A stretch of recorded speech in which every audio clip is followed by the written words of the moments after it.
बहुत बहुत नमस्कार क्लास 12th के स्टूडेंट्स, कैसे हैं आप लोग और कैसे चल रही है पढ़ाई? कमेंट सेक्शन में जरूर लिख के बताइएगा।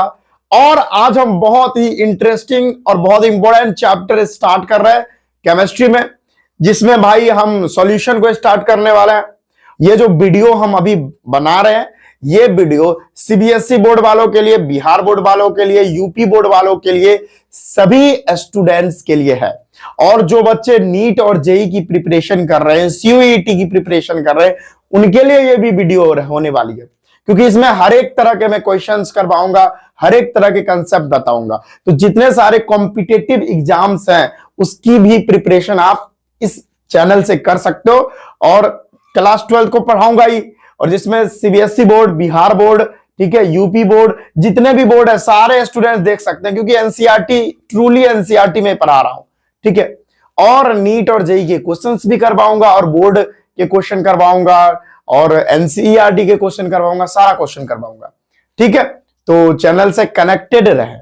चलिए स्टार्ट करते हैं। मेरा नाम है विजेतानंद और आप देख रहे हैं आप अपना प्यारा सा यूट्यूब चैनल एकलव्य वाटिका। तो आइए स्टार्ट करते हैं। सबसे पहले मैं देख लूं कि वीडियो वगैरह सही से चल रही है कि नहीं चल रही है। जी, वीडियो चल रही है। अब मैं स्टार्ट करता हूं एक बहुत ही interesting chapter, that is solution. Solution solution.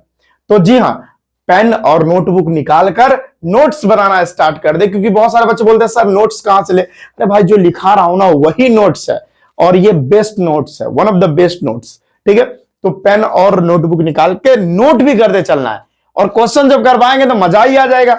चलिए, तो सबसे पहले सॉल्यूशन क्या होते हैं। देखो, ये होमोजेनस मिक्सचर होता है टू और मोर सब्सटेंसेस का, ठीक है। Solution is the homologous, sorry क्या बोला, solution is the homogeneous mixture of two और मोर देन टू सब्सटेंसेस। तो वही बात मैं यहां लिख देता हूं। सॉल्यूशन क्या है? It is the homogeneous mixture, it is the homogeneous mixture, it is the homogeneous mixture of two or more than two substances।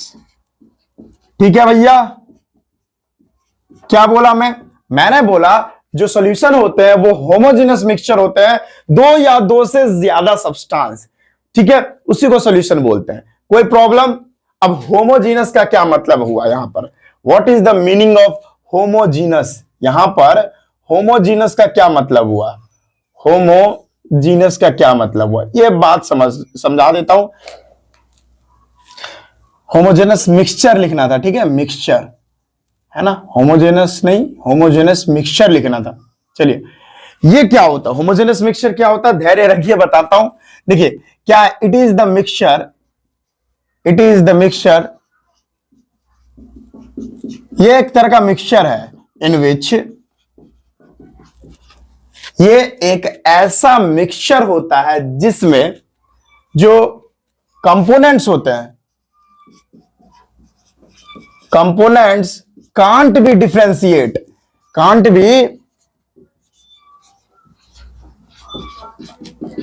B differentiated through our naked eyes, through our naked eyes. इसका क्या मतलब हुआ sir? इसका क्या मतलब हुआ? देखो, जिस तरह से मैं लिख रहा हूं एकदम उसी तरीके से आपको नोट्स बनाना है आपको, ठीक है।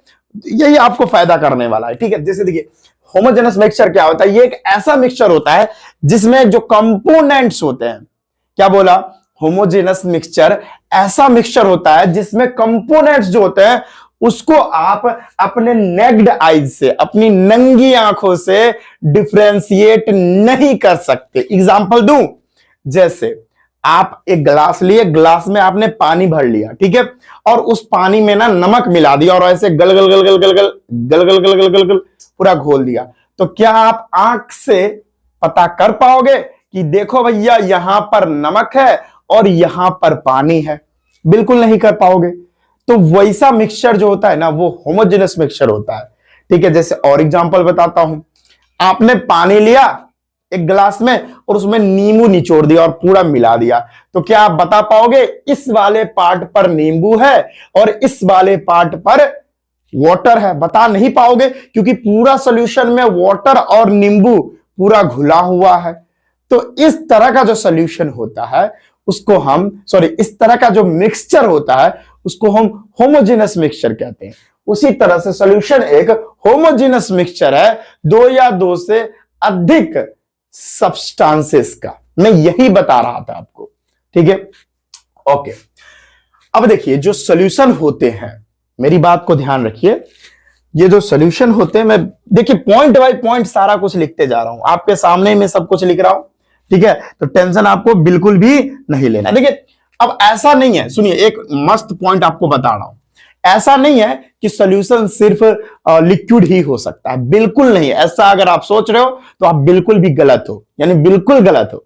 सॉल्यूशन सॉलिड भी हो सकता है, सॉल्यूशन लिक्विड तो होता ही है, सॉल्यूशन गैस भी हो सकता है। आओ बताता हूं, तो मैं वही पॉइंट लिख रहा हूं,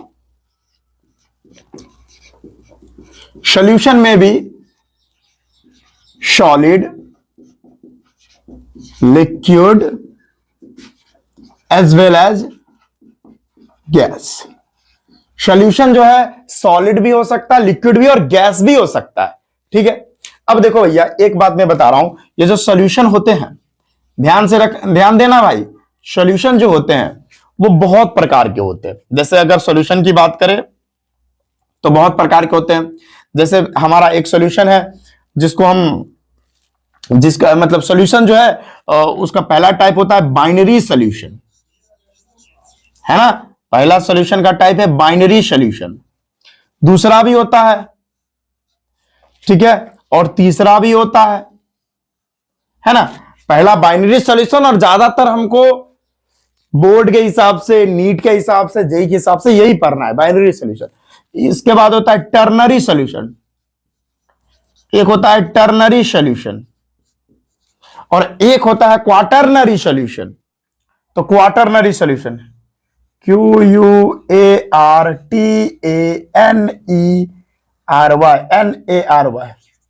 यहां TE होगा। एक होता है क्वाटरनरी सॉल्यूशन, ठीक है, क्वाटरनरी सॉल्यूशन। अब समझो इसका क्या मतलब है। बाइनरी सॉल्यूशन में दो कंपोनेंट्स होते हैं। कितने कंपोनेंट्स होते हैं? दो कंपोनेंट्स होते हैं, बहुत इंपॉर्टेंट। टर्नरी सॉल्यूशन में तीन कंपोनेंट होते हैं, तीन कंपोनेंट्स होते हैं, ठीक है। क्वाटरनरी सॉल्यूशन में चार कंपोनेंट्स होते हैं, 4 कंपोनेंट्स। अब इसका क्या मतलब हुआ मैं समझा रहा हूं, देखो। बाइनरी सॉल्यूशन ऐसा सॉल्यूशन होता है जिसमें दो ही कंपोनेंट होंगे, ठीक है। जैसे बाइनरी सॉल्यूशन अगर आपको बनाना हो, कैसे बनाओगे? अरे भाई वाटर लोगे तो वाटर एक कंपोनेंट हो गया, उसके बाद उसमें चीनी घोलोगे तो चीनी दूसरा कंपोनेंट हो गया, और उसको घोल दो तो वो जो सॉल्यूशन आपके सामने तैयार होकर आएगा, that is called binary solution. दूसरा टर्नरी सॉल्यूशन। अब क्या करो, वाटर लो, किसी गिलास में वाटर ले लिया आपने, उसमें चीनी मिला दिया और उसमें नींबू भी मिला दिया और ऐसे गर्र घोल दिया, तो अब आपके पास जो सॉल्यूशन तैयार होके आया वो टर्नरी सॉल्यूशन है, क्योंकि इसमें तीन कंपोनेंट डाला आपने वाटर डाला, आपने चीनी डाला और आपने नींबू डाला, जिसके वजह से ये तीन कंपोनेंट है, तो वो बाइनरी सॉल्यूशन नहीं टर्नरी सॉल्यूशन कहलाएगा। अगला है क्वाटरनरी सॉल्यूशन, जिसमें चार कंपोनेंट होंगे। आपने क्या किया, पहले पानी डाल दिया एक कंपोनेंट, उसके बाद उसमें चीनी डाला दूसरा कंपोनेंट, उसके बाद उसमें नींबू डाला तीसरा कंपोनेंट, और उसके बाद उसमें आपने नमक भी डाल के घुला दिया, इसे मिला दिया। तो अब आपके पास जो सॉल्यूशन तैयार है वो क्वाटरनरी सॉल्यूशन है, जिसमें चार कंपोनेंट्स है, ठीक है। समझ में आ गया? बहुत ही बढ़िया। एक बार देख लो वीडियो सही आ रहा है कि नहीं। हाँ वीडियो सही आ रहा है, बहुत ही बढ़िया, कोई दिक्कत नहीं। चलिए अब आगे बढ़ता हूं मैं। अब हमको ना ज्यादातर क्या पूरी तरीके से बाइनरी सॉल्यूशन के बारे में ही पढ़ना होता है, तो हम बाइनरी सॉल्यूशन के बारे में पढ़ने वाले हैं कि देखो भाई बाइनरी सॉल्यूशन में दो कंपोनेंट्स होते हैं, तो भाई दो कंपोनेंट्स वो होगा कौन, तो समझ लो भाई बाइनरी सॉल्यूशन में वो दो कंपोनेंट क्या होगा। तो बाइनरी सॉल्यूशन में वो दो कंपोनेंट होता है, एक होता है भैया सोल्यूट और दूसरा होता है हमारा सॉल्वेंट। एक होता है हमारा सोल्यूट और दूसरा होता है हमारा सॉल्वेंट। यानी ये दो कंपोनेंट कौन कौन होते हैं, एक होता है सोल्यूट और दूसरा होता है सॉल्वेंट। सोल्यूट क्या होता है, तो अब आप कहोगे सर किसी सॉल्यूशन में अगर सोल्यूट को आप खोजना चाह रहे हो तो इसका मतलब है सॉल्यूट वो होगा जिसकी मात्रा कम होगी, है ना। ऐसा आप सोच रहे होगे कि सॉल्यूट वो सब्सटेंसेस होंगे किसी सॉल्यूशन में जिसकी मात्रा कम होगी, और सॉल्वेंट वो होगा किसी सॉल्यूशन में जिसकी मात्रा ज्यादा होगी। ठीक है, ये मानना सही है, लेकिन 100% अप्रोप्रिएट ये नहीं है। 100% आप इसको सही नहीं कह सकते। आओ बताता हूं इसका सटीक डेफिनेशन और इसका सही तरीके से कैसे हम इसको समझ सकते हैं। ठीक है, चलो दिखाता हूं। देखो सॉल्यूट कौन है, तो सॉल्यूट वो है which gets dissolved, which gets dissolved, वो जो डिजॉल्व होता है। और सॉल्वेंट क्या होता है, which dissolves anything in it। देखो सॉल्यूट क्या है, जो घुलता है, सुनो मेरी बात, जो घुलता है किसी चीज में, जो घुल जाएगा किसी चीज में वो सॉल्यूट होगा, और जो घुलाएगा, जो घुलाने वाला होगा वो होगा सॉल्वेंट। इस तरीके से हम समझ सकते हैं। क्या बोला, जो घुलेगा वो होगा सॉल्यूट, और जो घुलाएगा वो होगा सॉल्वेंट। इसको और अच्छे तरीके से समझाता हूं मैं, बहुत अच्छे तरीके से, कि हम कैसे जानेंगे कि कौन सॉल्यूट है कौन सॉल्वेंट है, और अच्छे तरीके से बताता हूं। तो देखो, सच सब्सटेंस having अरे भाई क्या लिखा दिया, having higher, having होगा ना, having higher डाइइलेक्ट्रिक कांस्टेंट, ये याद रखिएगा, फिजिक्स में आपने पढ़ा होगा। Dielectric constant act as solvent. ठीक है, इसका नीचे दिख रहा है कि नहीं दिख रहा है, एक बार चेक करता हूं, चेक करने दो। हाँ दिख रहा है। मैं क्या बोल रहा हूं भाई, इस पॉइंट को समझो। मैं बोल रहा हूं कि सॉल्वेंट ओके, सॉल्वेंट वो होगा जो जिसका डाइइलेक्ट्रिक कांस्टेंट ज्यादा हो। डाइइलेक्ट्रिक कांस्टेंट की वैल्यू जिसकी ज्यादा रहेगी सब्सटेंस में, उसका वही क्या होगा, सॉल्वेंट होगा, वही सॉल्वेंट की तरह एक्ट करेगा। मान लो हम अभी ऐसा एग्जांपल देंगे, आपका खोपड़ी खुल जाएगा। जैसे देखिए एक एग्जांपल देता हूं, एक मोस्ट इंपॉर्टेंट एग्जांपल देता हूं आपको यहां पर, कि जैसे आप भोकचिया जाओगे, एक तरह से कह सकते हो, आपका माइंड काम नहीं करेगा। वो क्या है, 98% बाय वेट, ठीक है, 98% बाय वेट HCl का हम एक्वस सॉल्यूशन लेते हैं। क्या, एक्वस सॉल्यूशन ले लेते हैं। ठीक है, 98% बाय वेट ले रहे हैं HCl का, और वो भी एक्वस सॉल्यूशन, यानी HCl जो है वो वाटर के साथ मिला हुआ है, क्योंकि एक्वस सॉल्यूशन है। अब आप यहां क्या कहोगे, अच्छा 98% बाय वेट HCl का क्या मतलब है। वैसे हम आपको आगे भी बहुत पढ़ाएंगे, इस तरह का क्वेश्चन बहुत अच्छे तरीके से करवाएंगे। आपके खोपड़ी में ना सारी बातें डाल दूंगा, तो टेंशन नहीं है। तो फिलहाल में यहां पर 98% बाय वेट HCl कहने का क्या मतलब है, यहां पर मतलब है कि 98 ग्राम ऑफ HCl मौजूद है। क्या, 98 gram of HCl is present in 100 gram of solution. 100 gram solution में 98 ग्राम HCl मौजूद है, वही मतलब हुआ 98% बाय वेट HCl का। ठीक है, कोई दिक्कत नहीं। तो अगर 98 ग्राम HCl मौजूद है 100 ग्राम सॉल्यूशन में, तो 2 ग्राम और क्या मौजूद होगा, simple sir, 2 gram of water is present in 100 gram of solution. अगर 98 ग्राम HCl मौजूद है तो 2 ग्राम वाटर मौजूद होगा, क्योंकि एक सॉल्यूशन है। अब बताओ, अब आपका कहना तो गलत हो गया। यहां पर आप सोच रहे थे कि सॉल्यूट वो होता है जिसकी मात्रा कम होती है और सॉल्वेंट वो होता है जिसकी मात्रा ज्यादा होती है। लेकिन भैया आप देखो यहां पर तो HCl जो है इसकी मात्रा ज्यादा है क्योंकि ये 98 ग्राम है और वाटर की मात्रा 2 ग्राम है। अब बताओ, अब तो आप कहोगे सर HCl यहां पर सॉल्यूट, अब यहां पर आप बोलोगे HCl सॉल्वेंट है क्योंकि इसकी मात्रा ज्यादा है। ठीक है, तो यहां पर आप गलत हो जाओगे। तो आपको याद रखना है जिसकी डाई इलेक्ट्रिक कांस्टेंट की वैल्यू सबसे ज्यादा वो हमारा सॉल्वेंट की तरह बिहेव करेगा। सिमिलरली यहां पर जो HCl की डाई इलेक्ट्रिक कांस्टेंट है वो वाटर से कम है। सिंपल है भाई, वाटर का डाई इलेक्ट्रिक कांस्टेंट बहुत बहुत ज्यादा है। ठीक है, इसीलिए वाटर को हम यूनिवर्सल सॉल्वेंट भी बोलते हैं। तो यहां पर भले ही 2 ग्राम क्यों ना हो, वाटर ही हमारा सॉल्वेंट होगा। हमारा वाटर ही क्या होगा? सॉल्वेंट होगा। यही हमारा सॉल्वेंट होगा, ये याद रखिएगा। तो आपके खोपड़ी में ये बात गई। ठीक है, आप बहुत पहले से आप ये सब रट रहे हो जिसकी क्वांटिटी ज्यादा वो हमारा सॉल्वेंट, तो ऐसा बिल्कुल नहीं। देखो यहां पर 2 ग्राम है फिर भी ये सॉल्वेंट की तरह बिहेव कर रहा है। चलिए इसको नोट करिए फिर हम आगे बढ़ते हैं।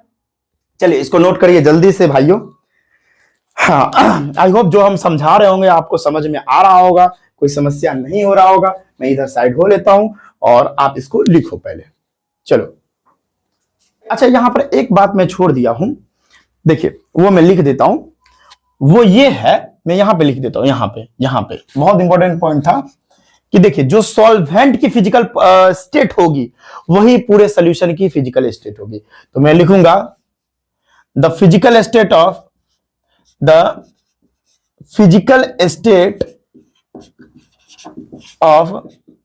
solution is generally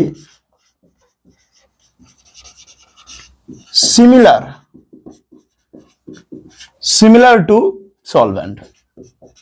जो सॉल्वेंट का फिजिकल स्टेट होगा वही सॉल्यूशन का भी फिजिकल स्टेट होगा। ठीक है, जो सॉल्वेंट होगा जैसे वाटर है, जैसे इस केस में देखिए वाटर सॉल्वेंट है, तो सॉल्वेंट अभी क्या है? लिक्विड में है, तो हमारा ये पूरा सॉल्यूशन भी लिक्विड में ही होगा। ठीक है, तो ये बात याद रखिएगा, ये पॉइंट भी बहुत इंपॉर्टेंट था। चलिए अब मिटाने की वक्त आ गई है, इसको मिटा लेते हैं। देखिए टाइम लगेगा, हम ऐसा नहीं बोल रहे हैं कि टाइम हम नहीं देंगे, टाइम लगेगा। कोई 5-10 मिनट में आपको ये चैप्टर में नहीं समझा सकता और दुनिया का कोई भी इंसान आपको 5-10 मिनट में ये नहीं समझा सकता चैप्टर। इसीलिए टाइम तो आपको देना ही पड़ेगा अगर आप वाकई में अच्छे से समझना चाहते हो। ठीक है, अगर आप वाकई में अच्छे से समझना चाहते हो तो टाइम तो आपको देना ही पड़ेगा, ये तो फिक्स है भाई। चलिए हम आगे बढ़ते हैं और अच्छे तरीके से ये चैप्टर को हम आपको समझाते हैं। ठीक है, एकदम मजा आएगा। ये मतलब ये जो चैप्टर है ना हम 10 लेक्चर में कंप्लीट करेंगे। ये पहला लेक्चर है आज। ठीक है, और आई होप आपको आनंद आ रहा होगा और आप बहुत अच्छे कंसंट्रेशन से ये वीडियो देख रहे होंगे। कंसंट्रेशन को स्ट्रॉन्ग करके चलिए भाई। अगर ये देखिए सारा कुछ कंसंट्रेशन का ही खेल है, अगर कंसंट्रेशन बिगड़ा तो फिर कुछ नहीं समझ आएगा। सच कहता हूं, मुझे याद है एक बार मैं जो है फिजिक्स का एक नॉर्मल सा क्वेश्चन बना रहा था, बहुत ही नॉर्मल सा क्वेश्चन, और मेरा दिमाग कहीं और था और वो नॉर्मल सा क्वेश्चन मेरे से बन नहीं रहा था। क्यों? क्योंकि कंसंट्रेशन मेरा था ही नहीं क्वेश्चन पे, मैं कहीं और सोच रहा था, जिसकी वजह से मुझे वो आसान क्वेश्चन नहीं बन पा रहा था। और फिर मैंने कंसंट्रेशन को एक जगह किया, क्वेश्चन पे लगाया, एकदम एक बार में क्वेश्चन बन गया। तो ये होता है कंसंट्रेशन स्ट्रांग रखिए भाई। ठीक है, कंसंट्रेशन आप स्ट्रांग रखेंगे तभी आपका सब कुछ होने वाला है। नेक्स्ट टॉपिक हमारा कि on the basis of physical state. चलिए अब नेक्स्ट टॉपिक है हमारा, बहुत इंपॉर्टेंट है, on the basis of physical state, on the basis of physical state of solute and solvent, solute and solvent, solution has 9 types। बहुत important बात यहां पे मैंने लिख दी है, और यहां से भाई बोर्ड में, जेई में, नीट में बराबर धनाधन सवाल आता है। यहां से धनाधन बैक टू बैक दे दनादन क्वेश्चन पूछ रहा है एनटीए, है ना, एकदम खपाखप क्वेश्चन पूछता है यहां से। तो इसको हम देखते हैं। और बोर्ड में भी भाई, बोर्ड में भी है बहुत सारा क्वेश्चन आता है। तो आओ देखते हैं। तो सबसे पहले हम यहां पर एक टेबल बनाएंगे एक तरह से, और तब आपको समझाएंगे। पहले मेरे को बनाने दो और देखते रहो क्या क्या मैं लिख रहा हूं। Solid in solid solution, solid in solid solution. दूसरा सॉलिड इन क्या मैं लिख दिया, सॉलिड इन सॉल्यूशन सॉल्यूशन, क्या sir, solid in solid solution, है ना। उसके बाद सॉलिड इन लिक्विड सॉल्यूशन, उसके बाद सॉलिड इन गैसियस सॉल्यूशन, ठीक है। उसके बाद सॉलिड अब नहीं होगा, अब हो जाएगा liquid, liquid in solid solution. अब कहोगे सर आप तो इसी को रैंडमली इस तरह से ले रहे हो, हाँ उसी तरह से ले रहा हूं। फिर हो जाएगा हमारा liquid in liquid solution, liquid in liquid solution. उसके बाद क्या होगा, उसके बाद हो जाएगा liquid in gas solution, liquid in gas solution, ठीक है। उसके बाद आप गैस का ले लो sir, gas in solid solution. उसके बाद gas in liquid solution, gas in liquid solution. और उसके बाद लास्ट हो जाएगा हमारा गैस इन गैस सॉल्यूशन। चलिए ये बारी बारी से सभी को हम बढ़िया से समझते हैं। सबका एग्जाम्पल बहुत इंपॉर्टेंट है। 2 3 4 5 6 7 8 9 टाइप के, 9 टाइप्स के हो गए। और इसका ना एग्जाम्पल काफी इंपॉर्टेंट है, एक बार वीडियो देख लूं मैं। हाँ ठीक है ठीक है ठीक है। इसका इंपॉर्टेंट एग्जाम्पल है, बहुत सारे इंपॉर्टेंट एग्जाम्पल्स है जो मैं आपको बताऊंगा। सॉलिड इन सॉलिड, देखो कोई सॉलिड को सॉलिड से मिला दो वो भी एक सॉल्यूशन है। मैंने आपको ऑलरेडी बता रखा है कि ऐसा नहीं है कि सॉल्यूशन सिर्फ लिक्विड का ही बने। सॉल्यूशन जो है हम आपका सॉलिड और सॉलिड का भी अगर मिल जाए वो भी सॉल्यूशन होता है। और गैस गैस मिल जाए वो भी सॉल्यूशन होता है। और लिक्विड लिक्विड को तो आप तो सॉल्यूशन बहुत पहले से जान रहे हो, है ना, समझ में आया ये बात है। चलो तो सॉल्यूशन इन सॉलिड सॉल्यूशन, आइए इसका एक एग्जांपल देते हैं। एग्जांपल अगर इसकी बात करोगे तो जितने सारे एलॉयज हैं, जितने सारे एलॉयज हैं, एलॉय जानते हो, एलॉयज क्या होता है कि 2 या 2 से ज्यादा मेटल का क्या होता है, होमोजेनस मिक्सचर होता है। 2 या 2 से ज्यादा मेटल का होमोजेनस मिक्सचर ही क्या कहलाता है, एलॉयज। ठीक है, समझ आया, कोई टेंशन। जैसे भाई अरे जैसे गोल्ड का ले लो ना, गोल्ड ले लो, है ना। जैसे 24 कैरेट गोल्ड तो बहुत ही शुद्ध होता है, लेकिन वो 24 कैरेट गोल्ड में क्या करा जाता है आपको, है ना, उसमें कॉपर मिलाया जाता है कुछ परसेंटेज, और कुछ परसेंटेज तो आपका गोल्ड रहता ही है। तो वो क्या है, एलॉयज हो गया एक तरह से। ठीक है, ये बात है, कोई टेंशन नहीं। तो जितने सारे एलॉयज है उसमें मेटल ही, तो एक मेटल इधर से लिया, दूसरा मेटल इधर से लिया, उसको मिला दिया। ठीक है, कोई टेंशन नहीं। जैसे ब्रास है, ब्रास है ना, ब्रास जी, ब्रास। तो ब्रास जो है वो क्या है, 2 मेटल का यहां पर होमोजेनस मिक्सचर है। तो ये सब क्या हो गया, वो सब एलॉयज हो गया। और ये किसका एग्जांपल है, सॉलिड का सॉलिड सॉल्यूशन में हम क्या करें, उसको मिला रहे हैं। तो ये जो है एग्जांपल है किसका, सॉलिड इन सॉलिड सॉल्यूशन का, एलॉय। दूसरा है सॉलिड इन लिक्विड सॉल्यूशन, किसी लिक्विड सॉल्यूशन में सॉलिड को मिलाओ, क्या एग्जांपल होगा, कोई भी सॉलिड ले लो और उसको लिक्विड में घुलाओ। ये तो बहुत इजी है, जैसे नमक को पानी में घुला रहे हैं।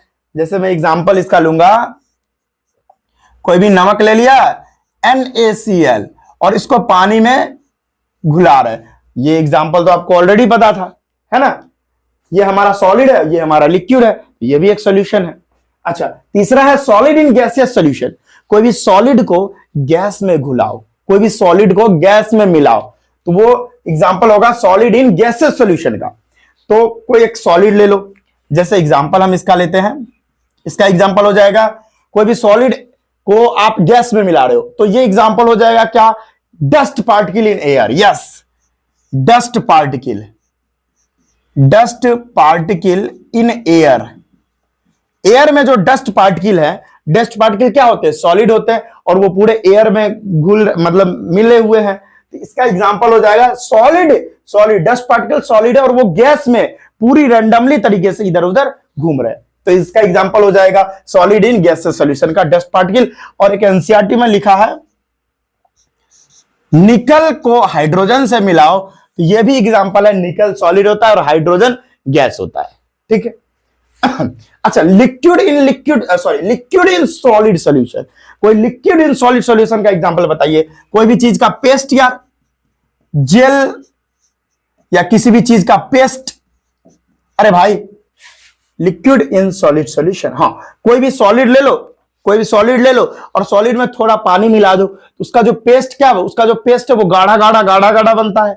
गाढ़ा गाढ़ा जो बनता है वो क्या है, वो जेल है या पेस्ट है, तो ये एग्जांपल हो जाएगा जेल या पेस्ट। ये हमारा लिक्विड इन सॉलिड सॉल्यूशन का एग्जांपल है। अच्छा, लिक्विड इन लिक्विड सॉल्यूशन, ये तो सर बहुत ही इजी है। क्या, ये तो सर बहुत ही इजी है और ये तो हम जानते भी हैं।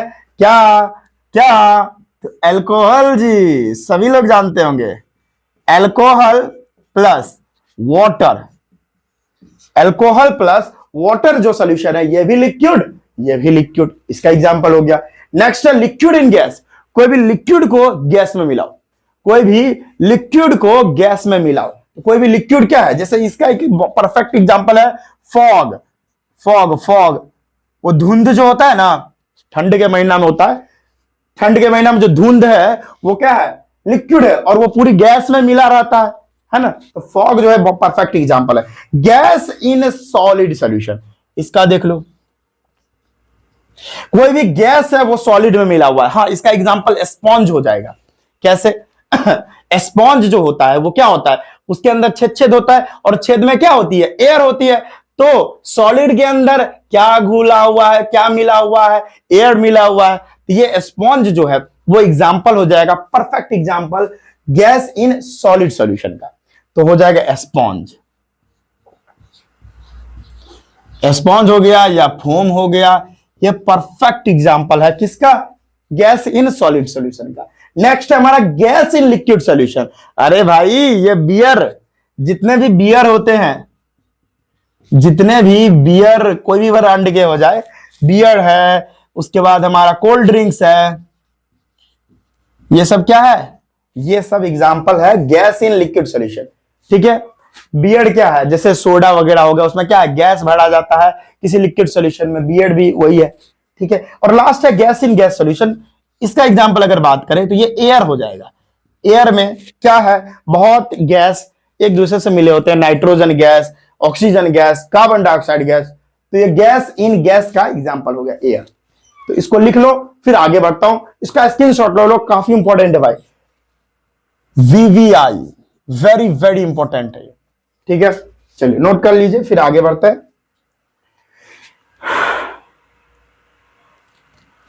नोट कर लीजिए।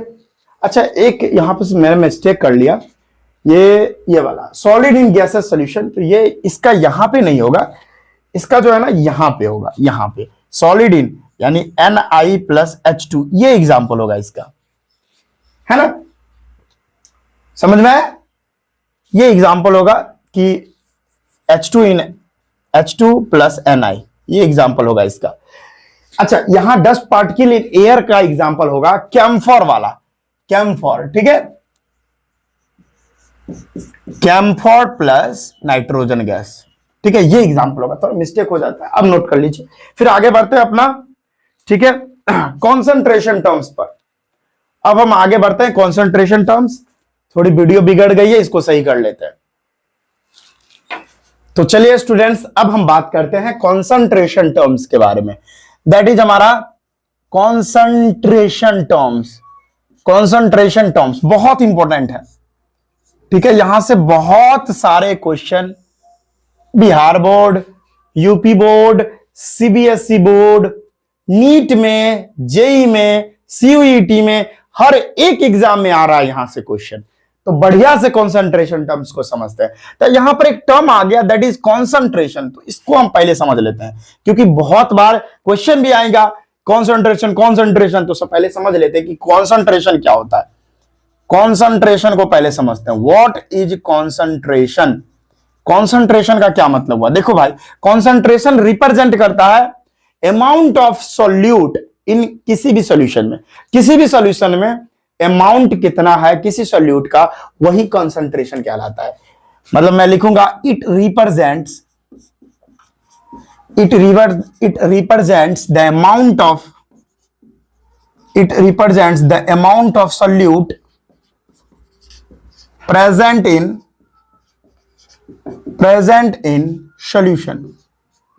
किसी भी सॉल्यूशन में जो सॉल्यूट है वो कितना प्रेजेंट है, सॉल्यूट कितना प्रेजेंट है किसी सॉल्यूशन में, उसी को हम कंसंट्रेशन बोलते हैं। ठीक है, अब कंसंट्रेशन टर्म्स में सबसे पहले हमको पढ़ना है अपना लोगों को, that is molarity.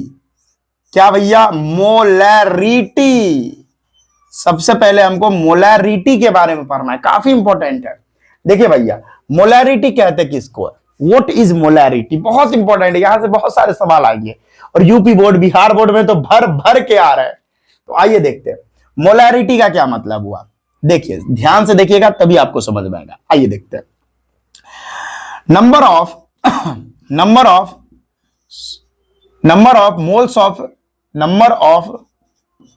moles of solute present in 1 liter of solution।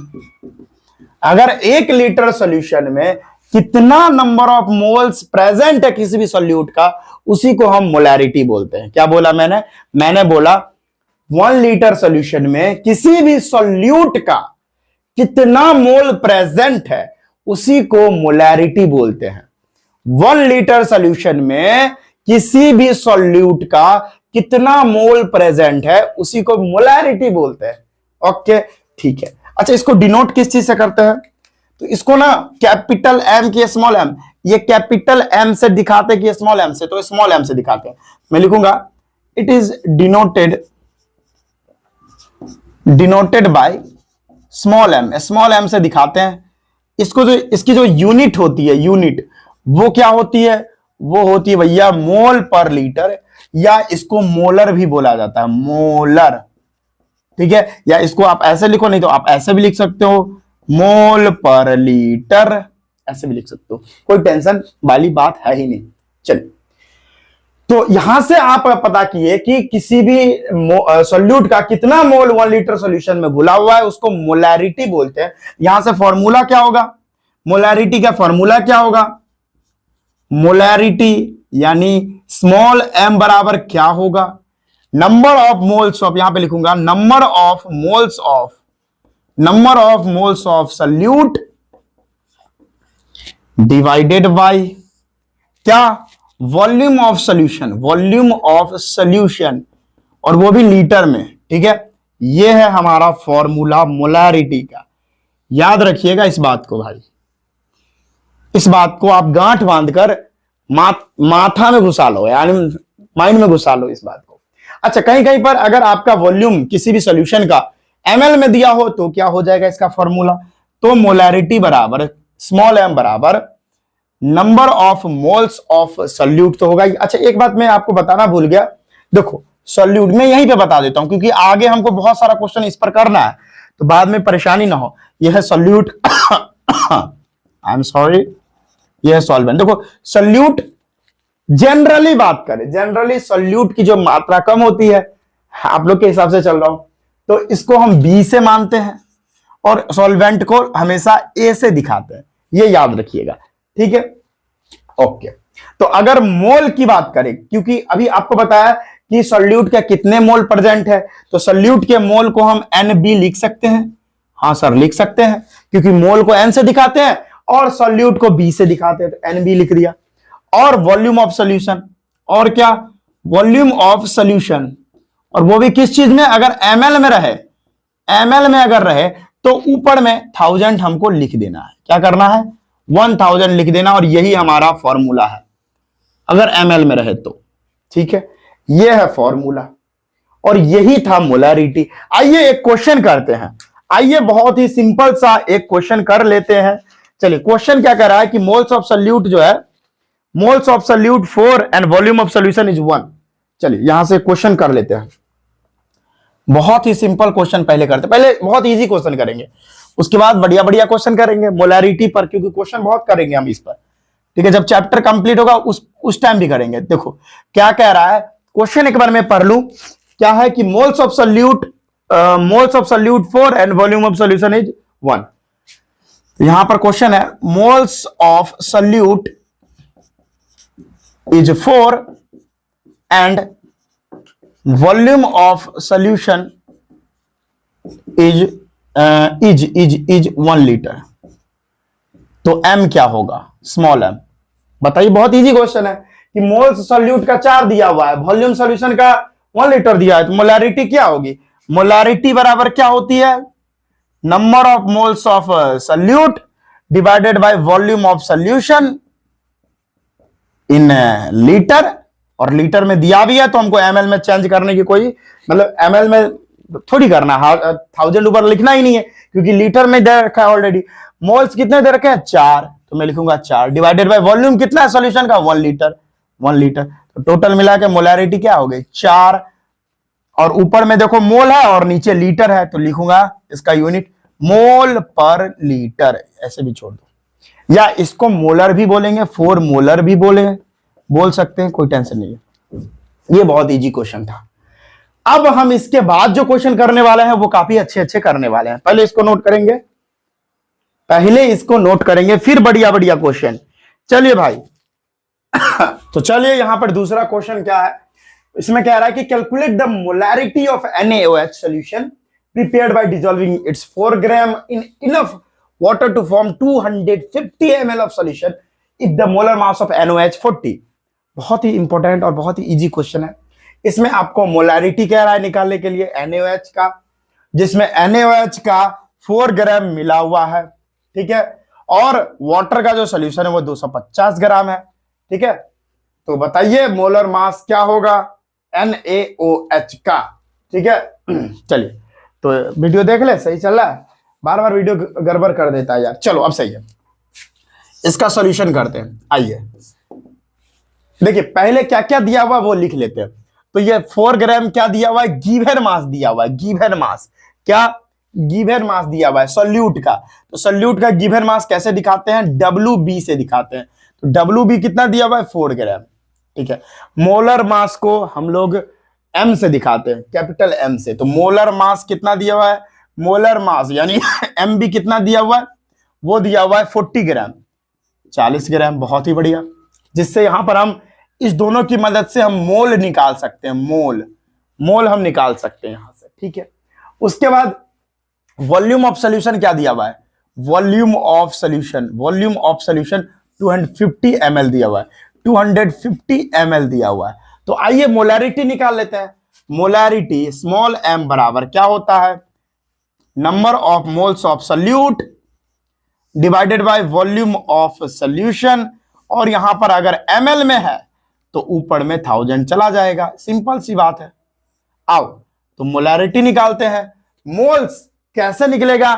Given mass और डिवाइडेड बाय मोलर मास, ऐसे ही निकलता है।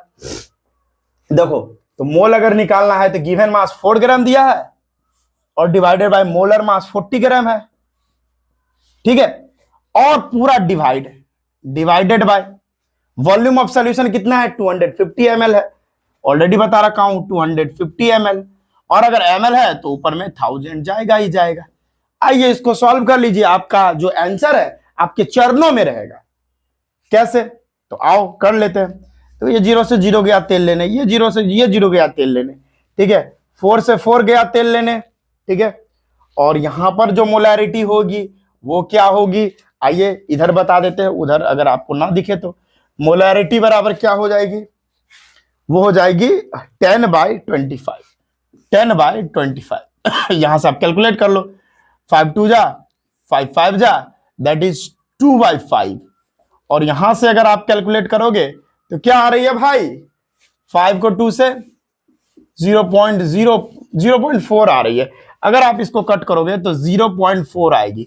तो हमारी मोलैरिटी 0.4 मोल पर लीटर, या इसी को मोलर भी बोलते हैं, मोलर। ये आंसर आपकी आ जाएगी। कितना इजी है भाई, नोट कर लो। फिर अगला क्वेश्चन हम करवा रहे हैं, इतना इजी क्वेश्चन है भाई। दूसरा क्वेश्चन हम करवा रहे हैं, नोट कर लो इसको पहले आप। तो चलिए स्टूडेंट्स, नेक्स्ट क्वेश्चन हम लोग कर रहे हैं। मेरे से थोड़ा मिस्टेक हो गया, मैंने अभी चेक किया तो पता चला मेरे को, मैं अभी जस्ट वीडियो देखा, अभी वीडियो रुक गई थी तो मैंने देखा, छोटा सा मिस्टेक मेरे से हुआ है। ये भैया जो मोलैरिटी होती है ना, आई होप आपने भी गौर किया होगा इस बात को, जो मोलैरिटी होती है उसको हम डिनोट करते हैं कैपिटल एम से, ठीक है। इसीलिए यहां पर आप देखोगे तो मोलैरिटी हमको फाइंड करने के लिए बोल रहा है, और इसका जो यूनिट है यहां पर एम दिया हुआ है, कैपिटल एम। तो भाई मोलैरिटी की जो मतलब डिनोट करते हैं वो कैपिटल एम से करते हैं, और मोलैलिटी को स्मॉल एम से करते हैं। तो वहां पर मिस्टेक हो गया मेरे से, तो आप चेक कर लेना, आप सही कर लेना, ठीक है।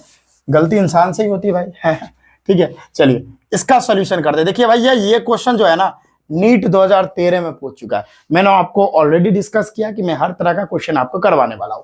इसमें नीट का क्वेश्चन है तो आओ करवाता हूं।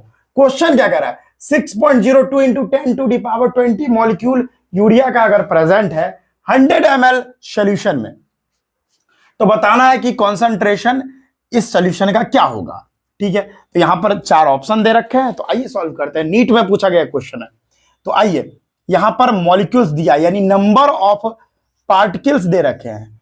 नंबर ऑफ पार्टिकल्स कितने हैं, 6.02 × 10⁻23। देखो भाई 23 नहीं 20, वेरी सॉरी। देखो भाई हम लोग गिवन पार्टिकल्स अगर दिया है तो एवोगैड्रो नंबर से उसका डिवाइड कर देंगे तो मोल्स निकल जाएगा, ठीक है। ये बात आपको पता होना चाहिए। यहां पर जो है urea are present in 100 ml of solution, यानी वॉल्यूम ऑफ सोल्यूशन, यानी वॉल्यूम ऑफ सोल्यूशन, सोल्यूशन की जो वॉल्यूम है वो दे रखी है 100 ml। वीडियो चेक कर ले एक बार, सही से चल रही है? हाँ ठीक है ठीक है ठीक है।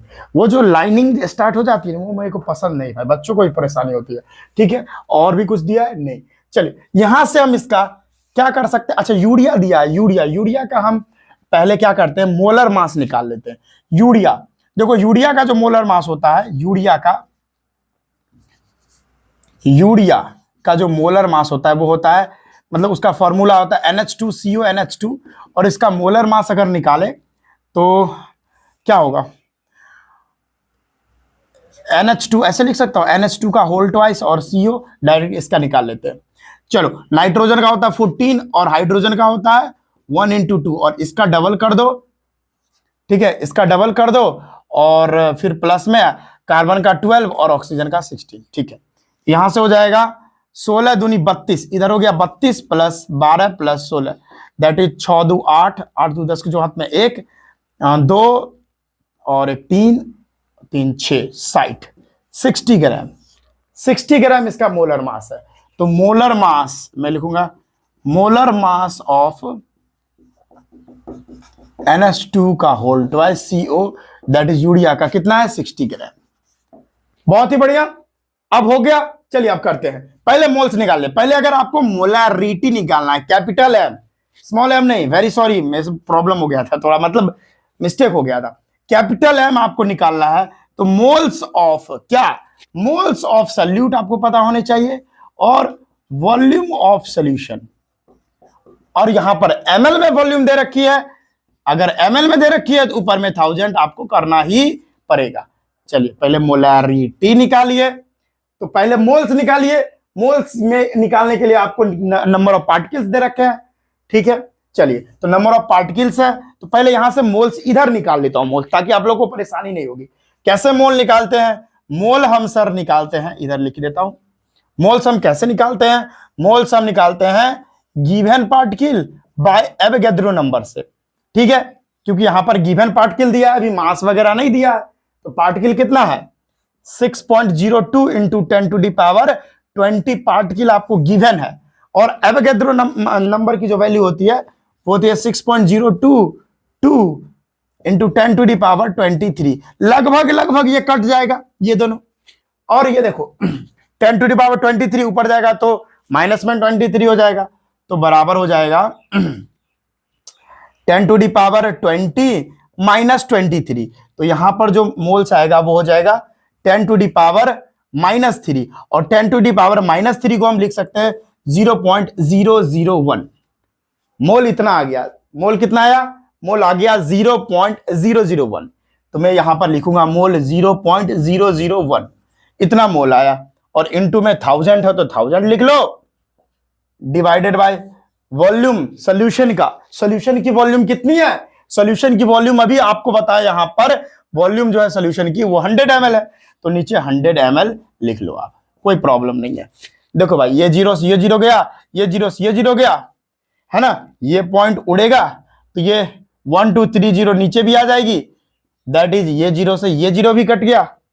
ठीक है, अब क्या हुआ, अब कुछ नहीं बचा, ऊपर में कुछ नहीं, ऊपर में 1 बचा और नीचे में 100 बचा, बस। अब इसका आप कर लो, है ना, उसके बाद आपका आंसर आपके कदमों में 100/1 0.001 कितनी, इसको काटने के बाद 0.01, तो यहां पर जो मोलैरिटी आई 0.01, ये वैल्यू होगी 100% ये वैल्यू होगी। और देखिए 0.01 molar, option number B correct. Easy था ना, इजी था कि नहीं था, ओके सर इजी तो था, कोई प्रॉब्लम ही नहीं। इसको भी नोट करिए, नोट करिए इसको।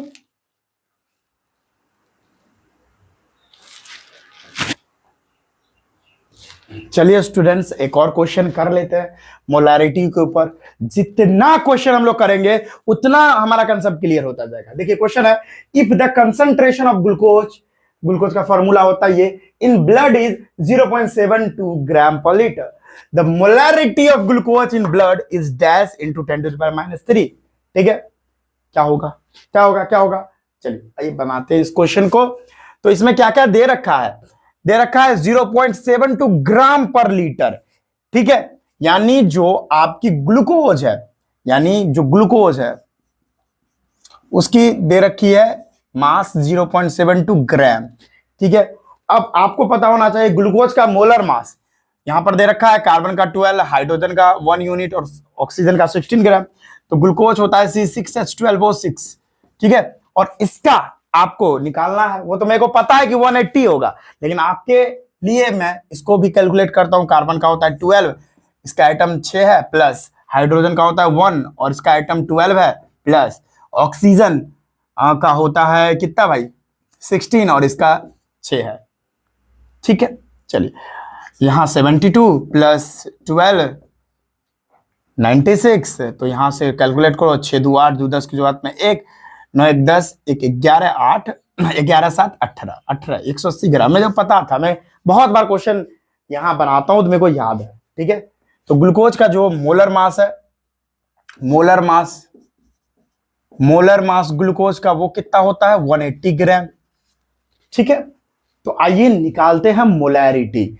मोलैरिटी कैपिटल एम बराबर क्या होता है, moles of solute divided by volume of solution. और भैया यहां पर क्या है 0.72 ग्राम पर लीटर। इसका क्या मतलब हुआ कि 0.72 ग्राम आपका प्रेजेंट है 1 लीटर सॉल्यूशन में। ठीक है, यही ना, हाँ, तो वॉल्यूम ऑफ सॉल्यूशन। ठीक है, अब अगर आपको इसको सॉल्व करना है तो आप करते हैं। चलिए पहले मोल्स निकाल लेते हैं। मोल्स कैसे निकालेंगे, तो देखो भाई आपको मास दिया हुआ है, हाँ दिया हुआ है, मोलर मास भी दिया हुआ है, कैलकुलेट कर लो। मास कितना दिया हुआ है 0.72 ग्राम। मोलर मास कितना दिया हुआ है, मोलर मास 180 दिया हुआ है, divided by volume of solution.